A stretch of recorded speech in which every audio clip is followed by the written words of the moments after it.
Yes. Yep. It reminds me of an example, story. A little fellow, we'll call him little, nobody's Joe here, right? A little Joe. Little Joe here, he had to go to school every day. And back in the day, you had to walk to school. You ever had to walk to school? I had to do that when I was a little kid. We walked to school. And little Joe, his mama told him, he said there was a pond. It was during the summertime, and it was mighty hot. Mighty hot. And Joe's mom says, Joe, so I'm here to tell you here, I want you to go straight to school, and you best not get in that water. So little Joe, he takes off to school, and it's hot, and it's sometime like this past week. You know what I'm saying? It was bad.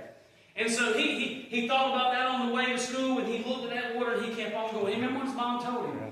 Well, on the way back home, it was a lot hotter. Yeah. And he looked at that water. He said, mighty inviting, mighty tempting. And little Joe said, you know what? Mama will never know. And I'll just stick my foot down in just a little bit. Well, the rocks gave away, the dirt gave away, and guess what happened to little Joe? He fell into the water. Yeah. Man, he was upset. He knew what was going to happen. I can remember my dad would tell me, he says, Wayne, I'm going to tell you, this is what you're doing. If you don't do it, this is what's coming. And believe me, when my dad said it, you can believe that was what was coming. Amen. It was a belt. Yes. Yep.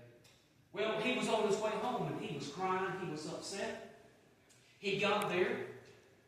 He had a little chalkboard on the front doorstep.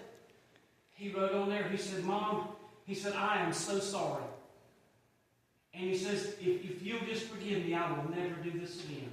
He took that old chalkboard, opened that door, cracked the door, slid the chalkboard in, closed the door. Moments later, the door screen opened, and the chalkboard come out. And when you looked at the chalkboard, it was whiter than snow. Amen. That's the forgiveness of sin that Jesus Christ has for us.